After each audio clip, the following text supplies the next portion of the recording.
did.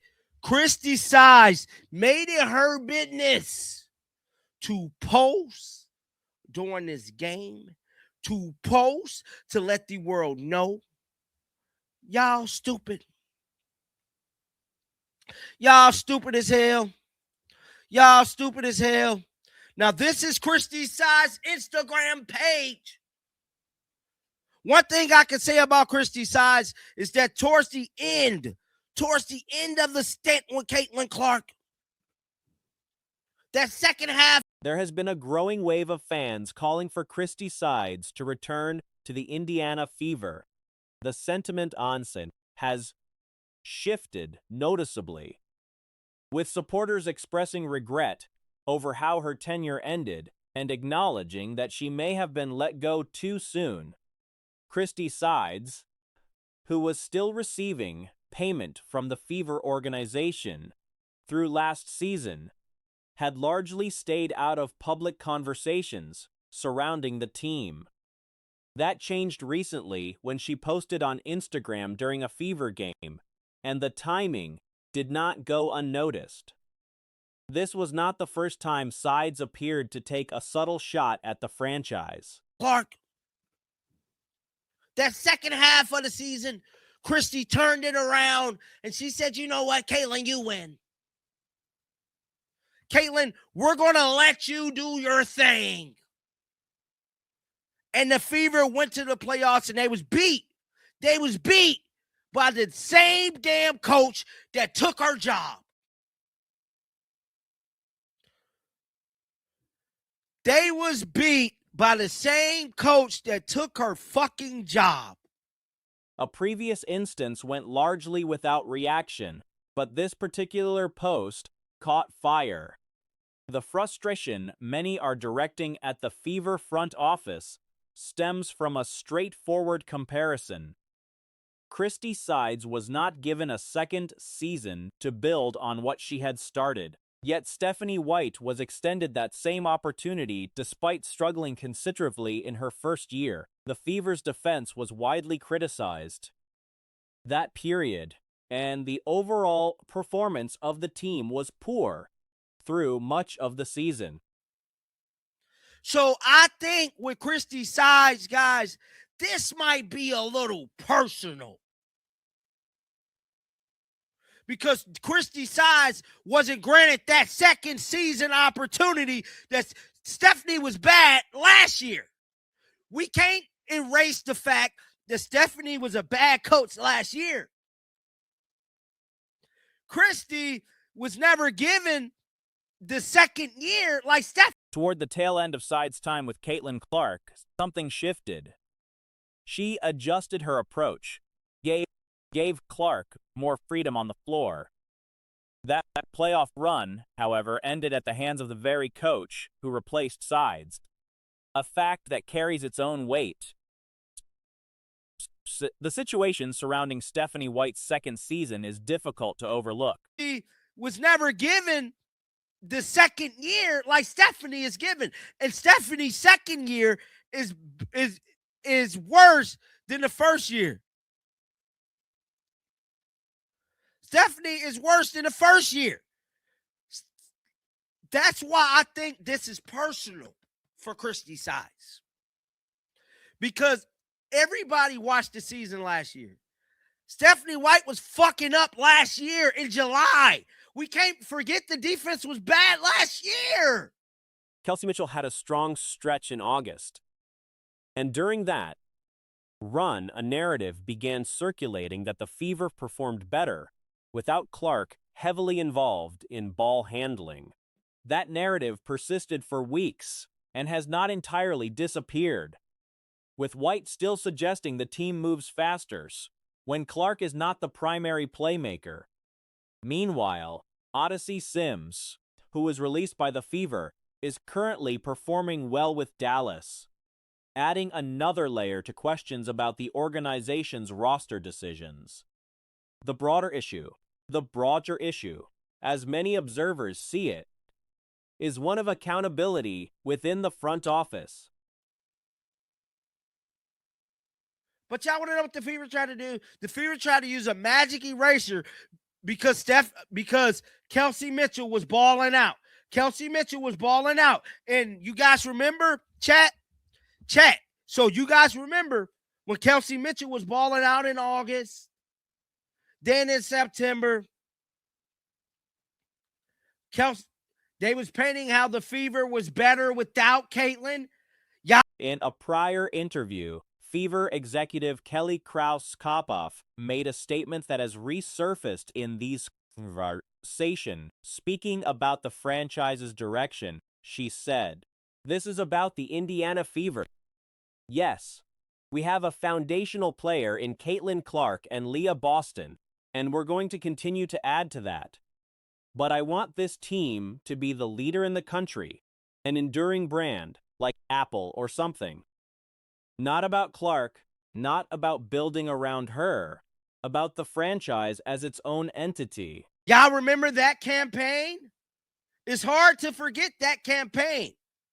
That campaign that was being said how the Fever was better without Caitlin Clark.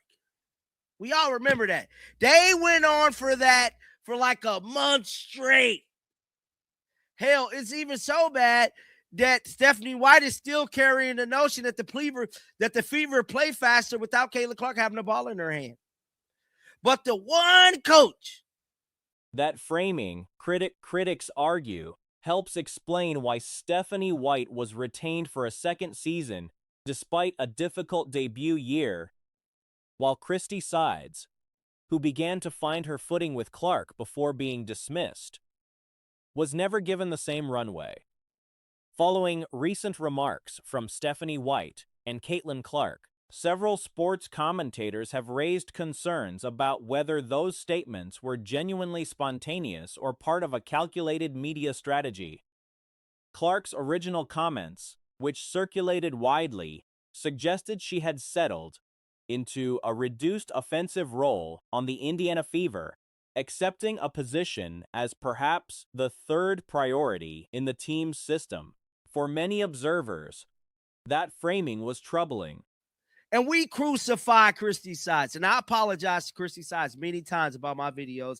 I'm from the Christie Sides. I am sorry for all of the videos I made about you, Christie Sides. I apologize.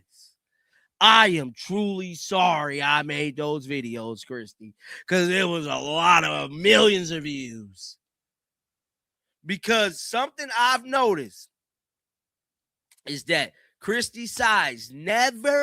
A player of her caliber being content with modest numbers, around 12 points and 6 assists, is one thing when discussing a role player, but raises serious questions when the subject is someone whose fan base and market value rival those of the biggest names in basketball history.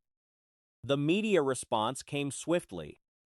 People magazine published a piece describing Clark as downplaying the public confrontation with White. Clark went a step further, telling reporters that when she was injured during a game against Connecticut last season, she cried in White's arms, and that White is someone she would stand beside for the rest of her career. Never miss an opportunity to subliminally diss the Fever, and that's exactly what Christie Sides did last night. Oh, watch this. So this is what Christie Sides posted yesterday. Christie Sides posted this during the game, I believe. Christie Sides said, "It's hard to beat days like this." Oh, my goodness. I'm finna blow this up for y'all. She also suggested that fans who spend hours defending her online have no real understanding of what goes on behind closed doors. That last point drew sharp criticism. The fans Clark seemed to dismiss are the same ones who go to bat for her during rough stretches, who push back against criticism and show up consistently. Brushing that off as uninformed devotion is a questionable move, whatever the intent behind it. Watchable and consumable. And the league and the team better understand that. I'm sorry, I don't want to see 12-6 out of Caitlin Clark every night. I don't, or any other player I'm interested in watching. That's just a fact. Yeah, those numbers are okay for Sophie, but not the player that ought to be treated like Jordan. Are you mental? No. You got a full-on PR campaign going on right now. The media is... White addressed the sideline incident at a press availability, framing it as ordinary coaching. She argued that similar moments occur constantly in professional sports without drawing any attention, and suggested the reaction was driven entirely by the clicks and engagement such content generates online. She also stepped in. This is People magazine. People. Caitlin Clark downplays sideline spat with Coach Stephanie White. Those things happen all the time. Not like we saw the other day. Again, there was hate and venom in Stephanie White's eyes, and you could see it. You could see it. That's not how this happens. The Indiana Star, both used nearly identical phrases to describe their bond. That parallel phrasing prompted speculation that a public relations firm may have been brought in to coordinate the response. That neither statement was organic, but rather the product of managed messaging designed to contain a story that was growing uncomfortable. There are real questions no journalist has yet pressed White on directly. Her history, including a tenure at Vanderbilt that ended under difficult circumstances, provides relevant context. Indianapolis Star. Indiana Fever star Caitlin Clark and Coach Stephanie White debunk any rumors of tension between the two, with both calling their relationship, quote, great. This is what Caitlin also said, and I went, ew. I got to keep it real. When I heard this, it was like, ew. Quote, when I got hurt at the Connecticut game last year, I balled in Steph's arms. That's somebody I will ride. The comparison to other high-profile coach-player disputes is not lost on observers. When Barry Switzer's relationship with Troy Aikman deteriorated publicly, Switzer's time in Dallas ended not long after. When Travis Kelce and Andy Reid had their sideline exchange, it became one of the most talked-about moments of that NFL season, precisely because such scenes are rare, not routine. Cheryl Miller, who had initially criticized Clark's behavior toward White and suggested it represented an area of personal growth, softened her position in a follow-up broadcast. For the rest of my life. People just sit on their phones all day. They don't see those moments. They don't see the moments when we come into work. They don't see the moments that absolutely suck and people have your back. But they know everything, and in reality, they don't have a clue.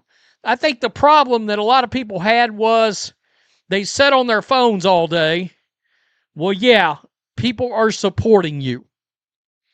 They are. She acknowledged the enormous pressure Clark operates under, noted her youth, and said she deserved some grace. The walkback was noticeable to those who had seen her earlier. Firmer stance. Whether the Fever's internal dynamic is genuinely stable, or whether the public harmony is a constructed image, the performance itself has raised as many questions as it answered.